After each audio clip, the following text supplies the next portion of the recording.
Eu sou a Jaqueline, fonoaudióloga infantil, formada na faculdade da FMU e pós-graduanda em linguagem com ênfase nos distúrbios de aprendizagem e na atuação educacional. Hoje, é com muito prazer que eu me reúno aqui com vocês para falar um pouquinho de um assunto muito importante, que é a fonoaudiologia. É um tema fundamental, né, no desenvolvimento infantil.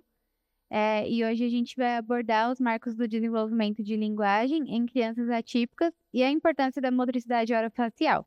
Então, a gente vai explorar um pouco mais do papel da fonoaudiologia, nesse diagnóstico precoce, na intervenção e no acompanhamento das diversas questões que podem afetar a comunicação das crianças, desde o atraso no desenvolvimento de fala até outras questões neurológicas também. Então, a gente vai abordar os principais marcos deste desenvolvimento e de identificar os sinais de alerta e o papel da intervenção precoce mediante a isso. Eu vou começar, falando um pouquinho sobre o que é a fonoaudiologia. Eu sei que vocês sabem muito sobre isso, porque vocês pesquisam, mas a fonoaudiologia, ela é uma área muito ampla. É claro que eu vou falar um pouco só voltado à parte infantil, né, porque se fosse falar de tudo, não daria, isso seria por muitas horas, mas, resumidamente, ela é o ramo da fonoaudiologia focado em crianças, desde o nascimento até a adolescência, e que se concentra na avaliação, no diagnóstico, na prevenção e tratamento de problemas de comunicação em funções orofaciais. E as habilidades trabalhadas são a fala, a compreensão de linguagem, a audição, mastigação, respiração e deglutição. E o objetivo é auxiliar no desenvolvimento adequado das habilidades fundamentais de comunicação e funções orais. E aqui eu selecionei algumas áreas, de atuação da fonoaudiologia infantil. Separei em alguns tópicos para que vocês entendam. O primeiro é o desenvolvimento da fala e da linguagem, que é o acompanhamento de crianças com atraso na fala, dificuldade na articulação de sons ou transtornos mais específicos, como o distúrbio específico de linguagem. Intervenção em casos de gagueira, troca de sons ou dificuldade para formar frases e se comunicar com clareza. Tem a linguagem receptiva e expressiva. A receptiva nada mais é do que a capacidade da criança entender aquilo que é dito para ela. E a linguagem expressiva, que é a habilidade de se expressar verbalmente ou de forma gestual para aquelas crianças que não são verbais. Funções orofaciais, deglutição, que é o tratamento de dificuldades relacionadas à mastigação, deglutição, respiração, como problemas de sucção em bebês ou hábitos orais inadequados, que no caso é o uso de chupeta ou de dedo e mamadeira também. Distúrbios de aprendizagem, que é a intervenção em crianças com dificuldade de leitura e escrita, como a dislexia, que a dislexia ela é a dificuldade de leitura. Então, na dislexia, a criança tem dificuldade de aprender a parte da leitura, então ela confunde, e às vezes não consegue memorizar também as palavras para poder, realizar a leitura. E transtorno de processamento auditivo. Muitas crianças no TEA, elas têm alteração de processamento auditivo, e o processamento auditivo, ele é o processo que leva a informação até o cérebro. Então a criança ouve a informação, ouve a frase que a gente falou para ela, só que aí, se o processamento dela estiver alterado, essa informação não chega até o cérebro da forma correta e ela não consegue compreender. E esses dois casos, eles afetam totalmente no desempenho escolar. O distúrbio de aprendizagem, que é esse último que eu falei. Agora, o próximo é a importância da fonoaudiologia no diagnóstico precoce. Então, a importância da fono nesse diagnóstico está relacionada à detectação e intervenção rápida em problemas de comunicação e funções orofaciais, o que traz diversos benefícios, como a prevenção de agravamento, né, de piorar essa situação. Então, quanto antes a gente conseguir intervir é melhor.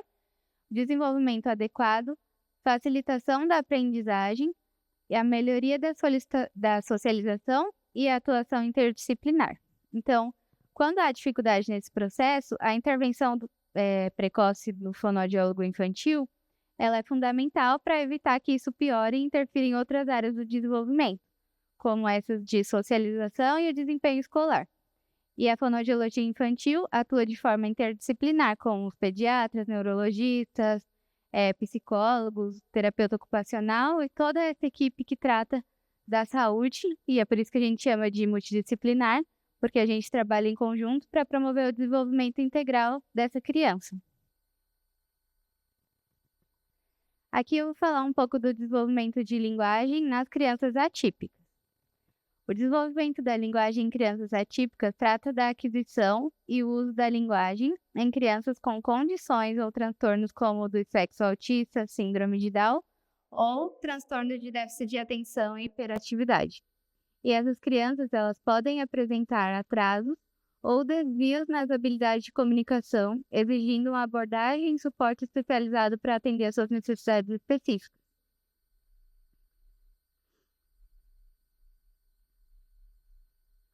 E aqui as principais condições e as suas características do desenvolvimento da linguagem. Eu separei os 3 que a gente costuma ter o maior contato aqui na clínica. Eu sei que todo mundo sabe sobre o TEA, um pouco sobre o síndrome de Down e TDAH também, porque muitas das crianças autistas também possuem TDAH, mas eu vou falar um pouquinho de cada, porque a partir disso a gente vai puxar os diagnósticos de fono que apresenta nessas crianças. Então, primeiro no TEA, as crianças geralmente têm dificuldade significativa na comunicação social. Então, para elas é a parte mais difícil, a socialização. Elas têm uma dificuldade absurda em socializar com outras crianças ou com adultos. E elas podem apresentar um atraso no início da fala, dificuldade em manter uma conversa e uso repetitivo de palavras ou frases, que é a famosa ecolalia. E aí a ecolalia, existe a ecolalia imediata e a tardia. A imediata, a criança vai repetir aquilo que a gente falar para ela. Então, se eu falar, oi Maria, tudo bem? Ao invés dela saber me responder, ela vai falar, oi Maria, tudo bem? Porque ela não entende aquilo como uma pergunta, então ela só fica repetindo. E a tardia é quando a criança fica falando frases de desenho ou de coisas do cotidiano dela, em momentos aleatórios. E tem crianças que fazem com tanta frequência que elas até usam isso para se regular em algum momento de ansiedade ou de crise. Não que isso seja de todo ruim, porque, querendo ou não, é uma forma que ela tem de expressar que aquilo está incomodando ela, mas o que a gente precisa fazer é tentar trazer isso para o momento do contexto atual. E os desafios da linguagem para essas crianças é que, além das dificuldades na fala, elas podem apresentar problemas na linguagem não verbal. Então, crianças que não são verbais, além de não ser verbal, ela tem dificuldade também na gesticulação, então ela não consegue expressar nada facialmente nem gesticulando. Então, não basta ela não ser verbal, ela também não sabe expressar isso de outra forma. E na habilidade de interpretar sinais sociais. O síndrome de Down também é bastante falado. São crianças que tendem a apresentar um atraso global no desenvolvimento, o que inclui atrasos na fala e dificuldade na articulação. No síndrome de Down, eles têm um atraso motor muito significativo, e isso no contexto geral do corpo todo, incluindo os músculos da face. Então, eles têm uma hipotonia muito grande no corpo, de às vezes nem conseguir controlar os membros porque não tem força. E com essa condição, eles têm um atraso na fala, porque eles são completamente hipotônicos. A gente percebe que no síndrome de Down eles ficam a maior parte do tempo com a boca aberta, com a linguinha esparramada, não conseguem nem sabem fechar a boca e ter uma respiração nasal, porque aqueles músculos eles não obedecem por serem enfraquecidos. E os desafios da linguagem para essas crianças é a combinação de dificuldade auditiva, cognitiva e motor, por conta desse controle do músculo oral. Tem muita criança com síndrome de Down que apresenta problema auditivo, às vezes tem que usar tubo de ventilação mecânica por conta dessa questão. A gente tem a Samara aqui, ela teve que usar por um tempo tubo de ventilação mecânica justamente por isso, porque ela tinha uma questão auditiva que era importante e também afetava essa questão da fala dela. E o transtorno de déficit de atenção e hiperatividade, que é o TDAH. Tem crianças que têm só o TDAH e tem crianças que é autista e tem TDAH. No TDAH, elas podem ter dificuldade em manter a atenção durante a comunicação, o que afeta a capacidade dela de processar as informações de forma eficaz e responder adequadamente. Então, no TDAH, eles não conseguem manter um foco por muito tempo. Qualquer coisa dispersa, e não que eles queiram ter esse dispersamento, né? Mas é uma condição que o TDAH traz. Então, eles não conseguem focar por muito tempo. E aí, os desafios da linguagem para eles é que eles podem falar sempre de maneira muito impulsiva por conta da hiperatividade. Interromper as conversas quando a gente está conversando, às vezes eles não sabem esperar a gente terminar de falar, eles já saem falando qualquer coisa. E perder o foco no diálogo e até mesmo na organização de um discurso. Então, às vezes, a criança ela tá falando alguma coisa, ela simplesmente dispersa e ela nem sabe mais o que ela estava falando naquele momento. E agora, os fatores que afetam o desenvolvimento da linguagem nessas crianças atípicas. Começando com os fatores neurológicos, que sempre é o que aparece na maioria delas, que são condições neurológicas ou genéticas que podem afetar esse desenvolvimento. Por exemplo, né, o autismo e a paralisia cerebral, que alteram a maneira como o cérebro processa a linguagem. Então, quando ela tem um fator neurológico ali, isso também afeta esse processamento de linguagem dela. Ambiente de estímulo.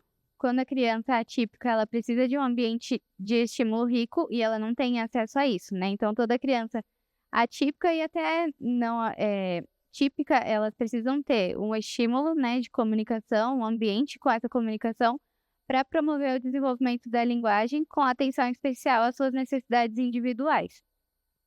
O tempo de intervenção, que é a intervenção precoce, que é crucial, né? Quanto antes a gente começar a trabalhar essas questões, maior é a chance de minimizar os efeitos dos transtornos do desenvolvimento da linguagem.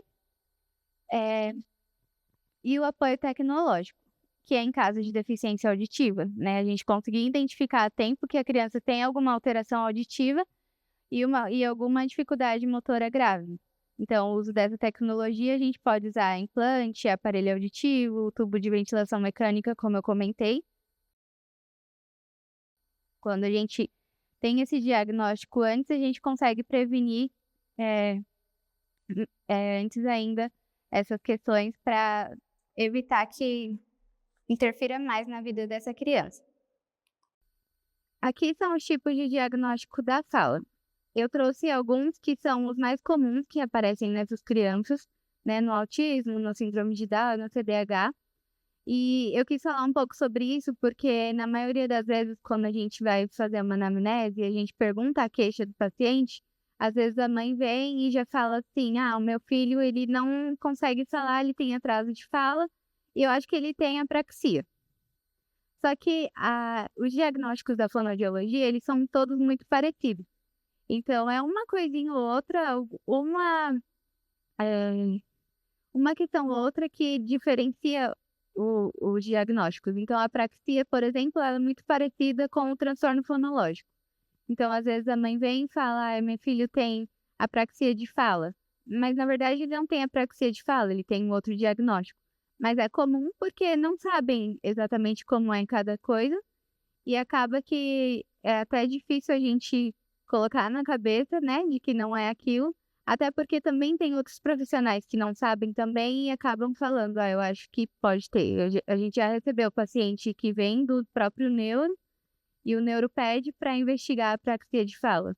Mas, na verdade, não era apraxia de fala. Mas é comum acontecer por conta das características que são muito parecidas.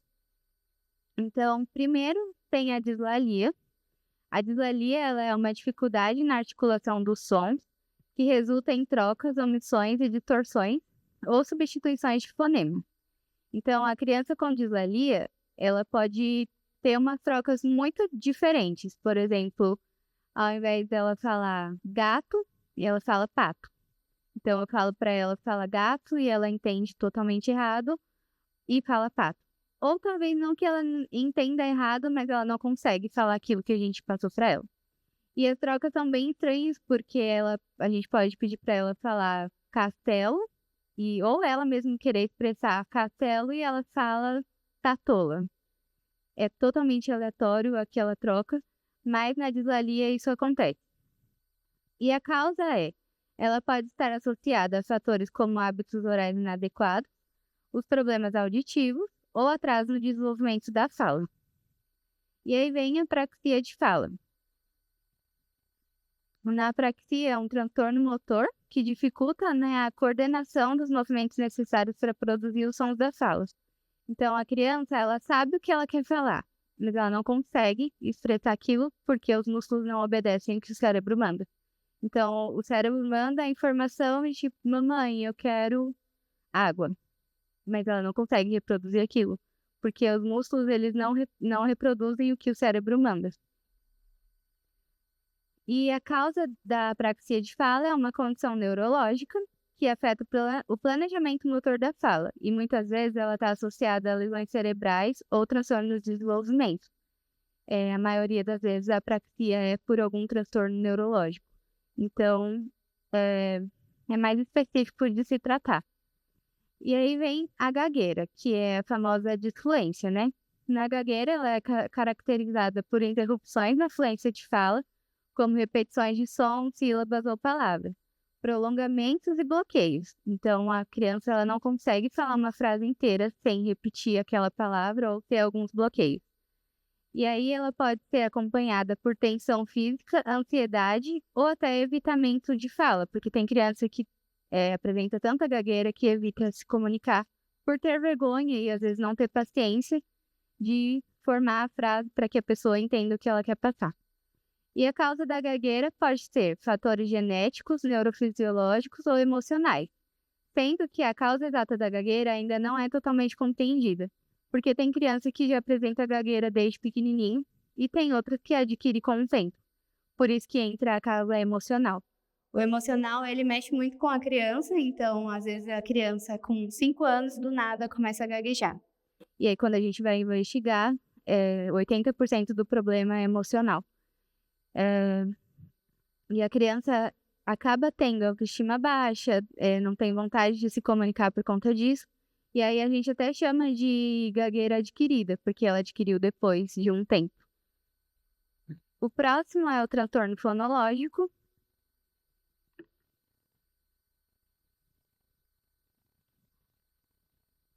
Que ocorre quando a criança tem dificuldade em aprender os sons da língua e as regras que governam esses sons.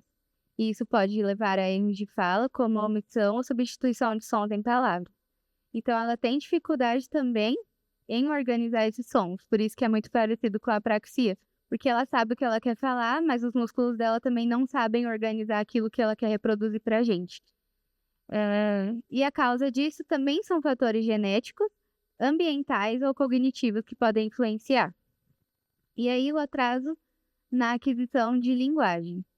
A gente espera que no primeiro ano de vida a criança fale aquelas primeiras palavrinhas que são as mais normais, né? De papá, mamã, dá. E no segundo ano de vida ela começa já a formar palavras maiores e até frases com 2 palavras. Quando isso não acontece, a gente começa a estranhar. Não necessariamente toda criança que tem esse atraso quer dizer que ela é autista ou que ela tem alguma dessas condições. Existem crianças que são típicas e têm um atraso na fala. Então, com 4 anos, ela ainda não consegue formar frase, mas ela não é autista. Isso acontece no contexto geral para todo tipo de criança. E esses atrasos podem ocorrer por motivos não patológicos, como ambiente com pouco estímulo da criança para aprender a falar. Mas a gente deve estar alerta para possíveis diagnósticos. E quando a gente fala desses estímulos... Quando a gente fala desses estímulos é porque existem crianças que vão, às vezes, mais tarde para a escola, né? Não vão para a creche logo pequeno, não tem contato com outras crianças porque não tem irmãos, só convivem com adultos, então ela não tem aquele estímulo, não tem um exemplo de uma criança do tamanho dela ou um pouquinho maior para tentar estimular essa linguagem. Porém, é importante a gente sempre estar alerta para isso, porque se vê que realmente está demorando, por mais que os médicos falam que cada criança tem o seu tempo e acha que não é necessário agora, é necessário sim, mesmo que a gente tenha que ficar trocando de médico até que algum queira realmente procurar saber sobre isso. E os distúrbios de linguagem oral e escrita. No período de de alfabetização, é preciso que no primeiro a criança aprenda a ler para depois conseguir escrever. E aí as dificuldades maiores nesse processo podem identificar o déficit tanto na decodificação fonológica quanto na compreensão da linguagem oral e escrita. Então, a criança, antes de escrever, ela precisa ler. E nos distúrbios de leitura, ela tem uma grande dificuldade em aprender a ler, porque ela tem um distúrbio e ela não consegue, às vezes, associar uma sílaba a outra, ela não consegue adquirir aquela informação. E também acontece muito de, quando a criança tem um atraso de linguagem, ela apresenta trocas na fala. Então, ela troca muitos fonemas, fala muitas palavras erradas e costuma querer escrever da forma que ela fala. Então, mesmo que a gente corrija e mostre para ela como é o certo, aquilo que ela ouve é o que ela fala. Então, se ela fala a palavra errada, ela vai escrever conforme ela fala. Então, isso também prejudica na parte do aprendizado da linguagem escrita, porque ela tem essa dificuldade, ela acha que o jeito que ela fala tá certo e tudo bem. Agora, o que é o distúrbio da motricidade orofacial?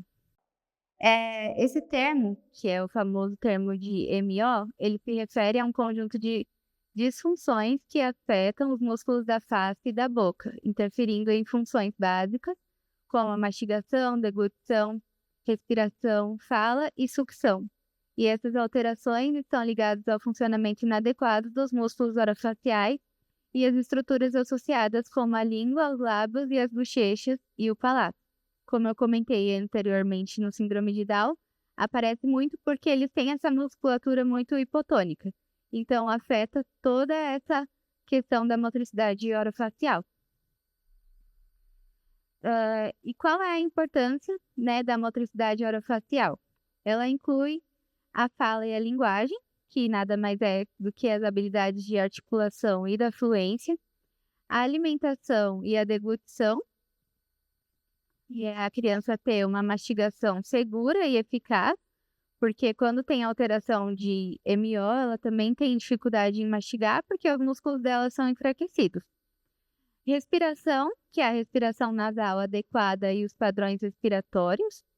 O desenvolvimento facial, que é o crescimento simétrico da face e o alinhamento dentário. Então, tem criança que tem o crescimento do rosto diferente. Então, os ossos da face dela crescem de forma inadequada. Isso também ocasiona dela ter a musculatura mais fraca.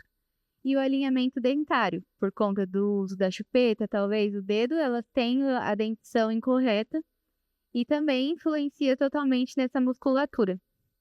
E os aspectos emocionais e sociais, que é a expressão facial e o impacto na autoestima e socialização.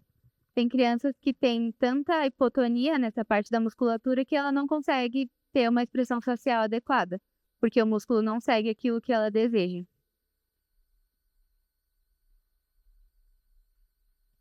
E aqui são os principais tipos de distúrbios de motricidade orofacial. O primeiro é a deglutição atípica. Então, ocorre quando há uma postura inadequada da língua durante o ato de engolir. Então, a língua ela pode empurrar os dentes ou se posicionar de forma errada.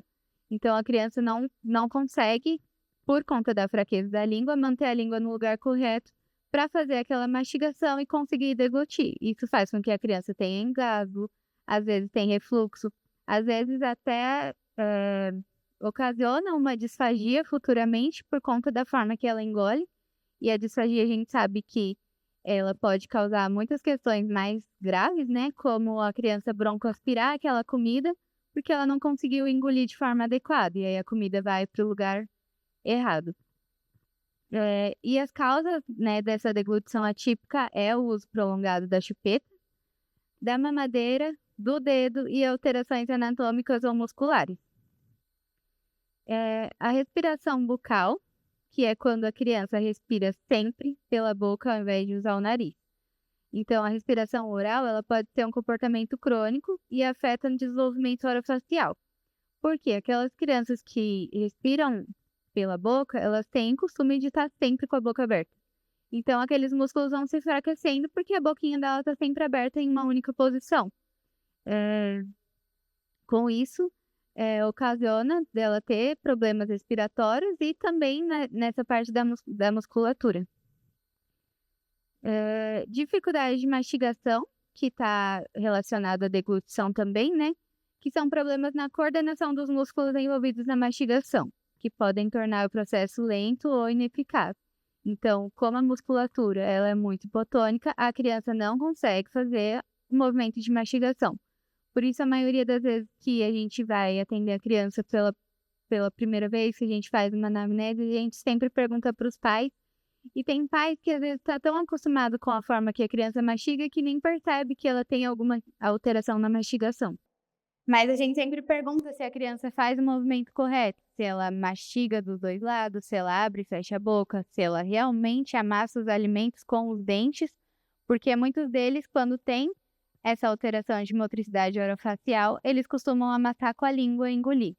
Então, o processo é muito rápido, só amassa, engole e pronto. Então, afeta totalmente nessa mastigação. E as causas disso as alterações musculares, problemas dentários, a respiração oral, né, pelo fato de ficar sempre com a boca aberta, ou a falta de estímulos adequados também durante o desenvolvimento infantil. E a consequência para essa mastigação inadequada é a má digestão, né, que aí causa as coisas que a gente comentou na deglutição atípica. A criança não tem uma digestão correta porque ela come muito rápido. E isso serve para todo mundo, para nós adultos também, quando a gente come com muita pressa, a gente não tem uma digestão correta da forma certa. Alterações no movimento da língua, que é a famosa língua presa. Ela tem um termo que é a anquiloglossia, que nada mais é do que a má formação na língua. Então, é uma condição em que o freio lingual ele conecta a língua ao assoalho da boca. E no caso da língua presa, ele é curto ou rígido, limitando os movimentos da língua. E geralmente ele é causado de origem congênita, então a criança ela já nasce com a língua presa. A gente sabe que as crianças normalmente fazem o teste da linguinha quando nascem no hospital, e acontece muito de a criança ter a língua presa e a gente não conseguir identificar isso no teste da linguinha, e com o passar do tempo, quando a criança apresentar as trocas na fala ou atraso na linguagem, a gente percebe que a criança tinha a língua presa. Então, isso pode ser, sempre vindo do nascimento, né? A criança já nasce assim, só que muitas vezes acontece da gente só descobrir isso depois. E a consequência é dificuldade na amamentação. Por isso, tem muitos bebês que têm dificuldade na sucção, porque a língua dela está presa. Problemas na articulação dos sons da fala. Então, as crianças que têm língua presa não conseguem falar alguns fonemas em específico, porque a língua não sobe. A língua não sobe, a língua não lateraliza, não vai para os lados, então ela não fala os fonemas r, l, d, t, porque todos esses fonemas ele tem que bater a língua lá em cima e descer. Então, a criança, quando está com a língua presa, claramente ela não vai conseguir emitir esses sons. E aí também temos o bruxismo, que é o ato de ranger ou apertar os dentes. Tem muita criança autista que apresenta bruxismo. A maioria delas apresenta isso mais dormindo. Só que tem muitas outras crianças que fazem isso também durante o dia. E a causa desse bruxismo é o estresse, ansiedade, alteração na oclusão dentária e disfunção na articulação temporomandibular, que é a ATM. Então, as crianças com muito estresse e ansiedade, inclusive as crianças que são atípicas, como elas têm muita energia e têm essa dificuldade de expressar o que elas sentem, elas muitas vezes usam o bruxismo, e não é uma condição que elas querem ter, mas acarreta por conta dessa dificuldade de expressão. Então, aquele estresse todo que ela tem vai tudo para os dentes. Então, ela range eles quando está dormindo por conta da ansiedade, do estresse durante o dia. E essa questão da ATM que eu falei, que é essa parte da mandíbula, acontece também em adultos.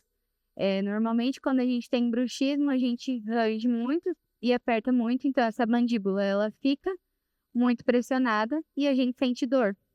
Isso pode causar dor na mandíbula em si, dor de cabeça. Então, tem criança também que tem dificuldade de expressar, às vezes não fala que está com dor, e ela fica sempre irritada e a gente demora a descobrir que é por causa disso. porque a criança não vai saber que ela tá com dor no rosto, por exemplo. Porque o bruxismo, ele causa dor no rosto, porque você pressiona muito essa parte da musculatura e do osso. Então, a criança não vai chegar e saber especificar para você que o rosto dela tá doendo, que a cabeça dela tá doendo, mas o bruxismo, ele pode causar tudo isso. Como também a alteração na mastigação e deglutição, porque tá tudo junto ali, né?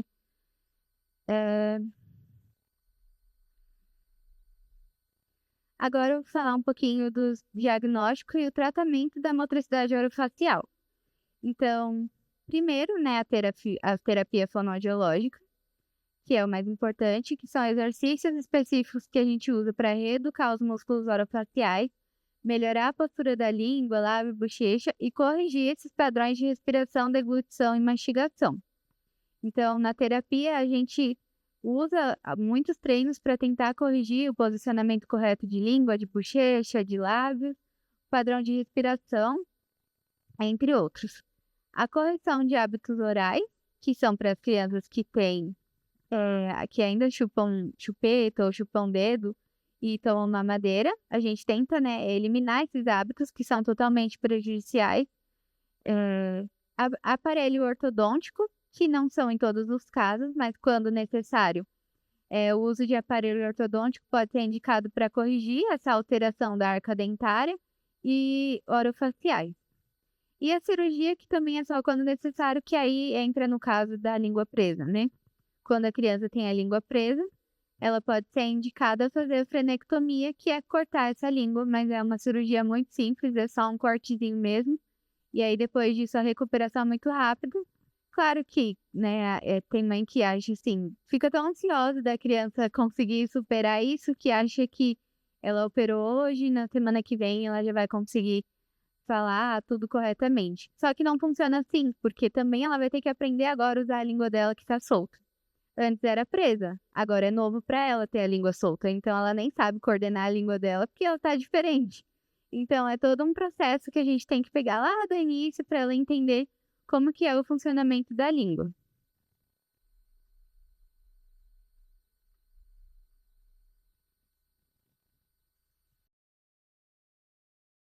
Na parte da respiração, eu ia falar sobre uma questão que eu acabei esquecendo, que é importante, antes da orientação parental, a gente falar um pouquinho sobre a parte da respiração, nasal.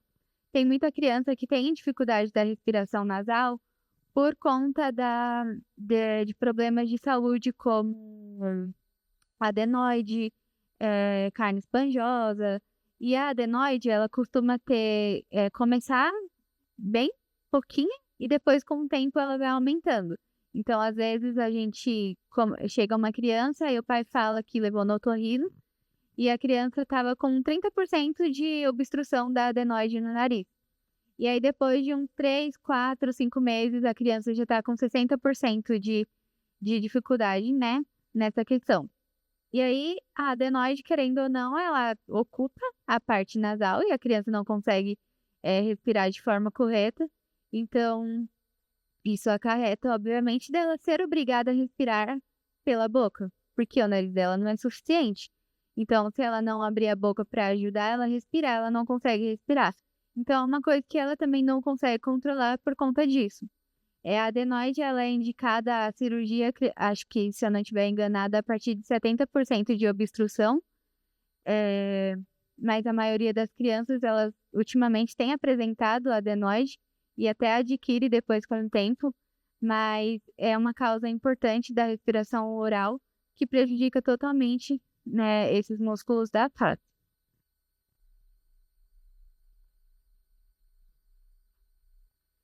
E aí, aqui eu separei algumas orientações que servem para vocês pais e até educadores e para todo mundo fazer com as crianças em casa, porque ao lidar com o desenvolvimento da linguagem em crianças atípicas, é fundamental a gente orientar que todos façam a mesma coisa que a gente faz aqui, né? Então não adianta só a gente fazer aqui esse trabalho sozinho, em uma sessão de 50 minutos, se a criança não levar isso para os outros ambientes em que ela convive.